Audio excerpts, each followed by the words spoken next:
একজন নারী হিসাবে স্বামীর তিনটি বিষয় খেয়াল রাখা সবচাইতে ইম্পর্টেন্ট। মা বোনদেরকে আমি দৃষ্টি আকর্ষণ করি বলি, শুনেন, আপনার স্বামীর তিনটা বিষয় আপনি খেয়াল রাখবেন। আর আপনার স্বামীর এই তিনটি বিষয় যদি আপনি খেয়াল রাখতে পারেন, তাহলে আপনি আপনার স্বামীর কলিজার টুকরা স্ত্রী হতে পারবেন। আপনার স্বামী আপনাকে মন উজাড় করে মহাব্বত করবেই করবে, সে আপনাকে ভালোবাসবেই বাসবে ইনশাআল্লাহ। কারণ স্বামীর ভালোবাসাটা পাওয়ার জন্যে যা কিছু করা প্রয়োজন, যা কিছু করা দরকার, সব কিছু আপনি করতে হবে। স্বামী আর স্ত্রীর ভালোবাসাটা হচ্ছে মহাব্বতের ভালোবাসা, এটা মহাব্বতের সম্পর্ক। এই সম্পর্কটা যত গভীর হবে, আল্লাহ পাক তত বেশি তার বান্দার প্রতি রাজি এবং খুশি হবেন। আর স্বামী আর স্ত্রী যদি তাদের মাঝে যদি ফাটাল সৃষ্টি হয়, তাদের মাঝে যদি বেজাল সৃষ্টি হয়, তাদের মাঝে যদি সমস্যা দেখা দেয়, তাহলে কিন্তু আল্লাহ পাক বেজার হন, আল্লাহ পাক অখুশি হন। আল্লাহ এই ঘরের ভিতরে লানত সৃষ্টি করেন, এই ঘরের ভিতরে অভিশাপ চলে আসে। এই জন্যে স্বামী আর স্ত্রীর মাঝে মহাব্বত যত বেশি গভীর হবে, তত বেশি আপনি দুনিয়াতে সুখ এবং শান্তিতে আপনি থাকতে পারবেন। তাহলে কি এমন স্বামীর তিনটি বিষয় একজন স্ত্রীর খেয়াল রাখা প্রয়োজন? এক নাম্বার হচ্ছে স্বামীর মানসিক অবস্থার দিকে আপনি অবশ্যই খেয়াল রাখবেন। তার মানসিক অবস্থা, সে এখন কি অবস্থার ভিতরে আছে, তার মানসিক অবস্থাটা কেমন আছে, তার এখন মন মানসিকতাটা কেমন আছে, সেই দিকে অবশ্যই একজন স্ত্রী হিসাবে আপনি খেয়াল রাখবেন। মনে করেন আপনার স্বামী বাহিরের থেকে প্রচণ্ড রোদ্রে পরিশ্রম করে, এই মাথা দিয়ে ঘামগুলা ঝরিয়ে ঝরিয়ে পড়তেছে, পরিশ্রম করে সে ঘরে আসছে।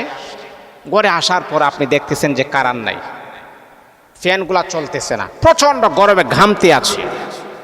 তখন আপনার উচিত, আপনার দায়িত্ব হলো একটা পাখা নিয়ে স্বামীর সামনে বসে তাকে সুন্দর করে বাতাস করা। এই যে আপনি বাতাস করতেছেন, এই যে আপনি আপনার স্বামীর পাশে দাঁড়ালেন, এই যে আপনার স্বামীকে আপনি সুন্দর করে বাতাস করতেছেন, এই কথাটা কখন আপনার স্বামী বলবে না?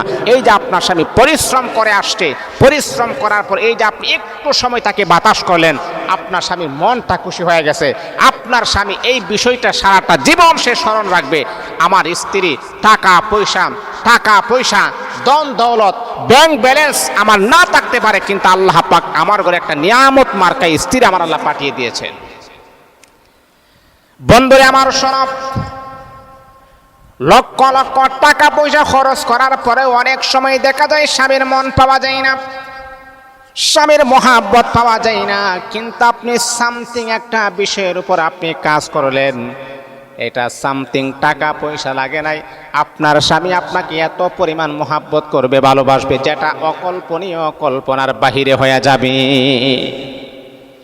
এই জন্য স্বামী যখন প্রচণ্ড রোদ থেকে যখন ঘরের ভিতরে আসবে, হে আমার মা, হে আমার বোন, তখন আপনি আপনার স্বামীকে বাতাস করবেন, তাকে আপনি ঠান্ডা পানি তার সামনে এনে দিবেন। হো আমার প্রাণের স্বামী, ঠান্ডা পানিটা আপনি খেয়ে ফেলেন।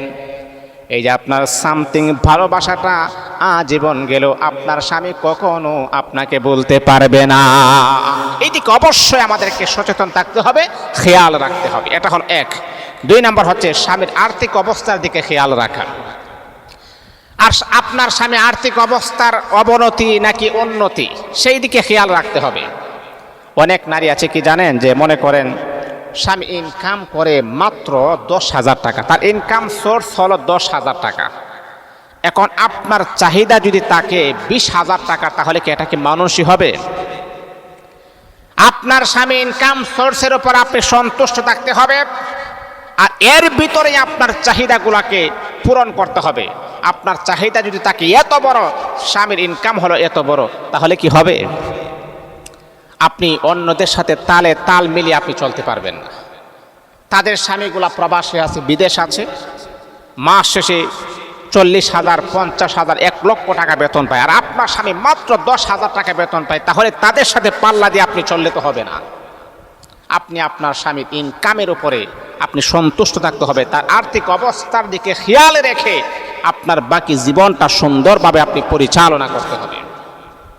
এটা হলো 2। 3 নাম্বার হলো সবচেয়ে ইম্পর্টেন্ট, যেটা সবচেয়ে গুরুত্বপূর্ণ বিষয় যেটা, সেটা হলো স্বামীর ইচ্ছা অনিচ্ছার উপরে খেয়াল রাখতে হবে। স্বামী এখন কি চাইতেছে, এই মুহূর্তে সে কি চাচ্ছে, কি চাইতেছে, সেই দিকে অবশ্যই আপনি স্ত্রী হিসাবে আপনি খেয়াল রাখতে হবে। এই তিনটা বিষয় যদি কোনো নারী খেয়াল রাখতে পারে, তাহলে মনে রাখতে হবে আপনি আপনার স্বামীর কাছে একেবারে প্রিয়তমা স্ত্রী হতে পারবেন। আল্লাহ আমাদের সবাইকে বোঝার, আমল করার যেন তৌফিক দান করুন।